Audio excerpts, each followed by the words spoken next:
What does it take for the world to achieve net zero emission by 2050?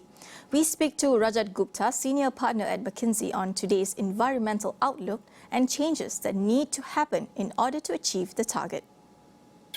We are probably on a path to 2 to 3 degrees warming by the middle of this century. The target, as you know, for humanity is 1.5 degree or thereabouts.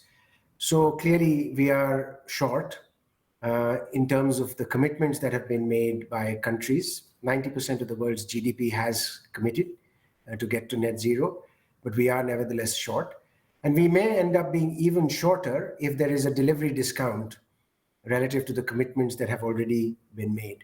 Maybe one more point, the carbon budget that's left for the world to get to a 1.5 degree pathway is only 600 billion tons.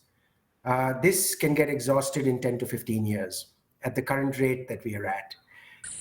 According to Rajat, there are 4 sectors comprising of a third of the world's GDP that will enable this transition. First is the fossil fuel producers themselves, the coal miners, the oil producers. Many of them are larger ones in Indonesia, in Malaysia, for example, and Southeast Asia. These have to diversify away from fossil fuels. Then there are those industries that emit carbon in their production process itself, like cement and steel. Middle income and low income countries like Malaysia need steel and cement for building their country itself, for providing housing. So these sectors have to figure out new technologies. There are sectors that buy carbon embedded products, like, for example, food companies or the food sector that buys agricultural produce. Again, important area for Malaysia. And these companies have to figure out how to decarbonize what they buy. Environmental issues have to be made a top priority in order to see positive change.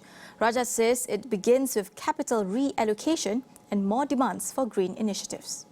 The world has to spend 7.5% of its GDP in the next 30 years to get to net zero on physical assets that have to get constructed. These are energy systems, land systems, mobility systems that have to get reconstructed.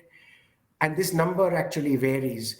So for middle income countries, it may still be in the range of the average for the world, but for low income countries like Africa and India, it goes up to 11%.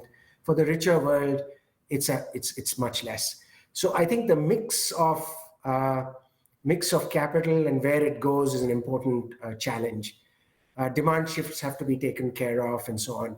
Now, for all of this to happen, clearly regulations have to come into place, private sector has to act, move capital around, and society has to demand this.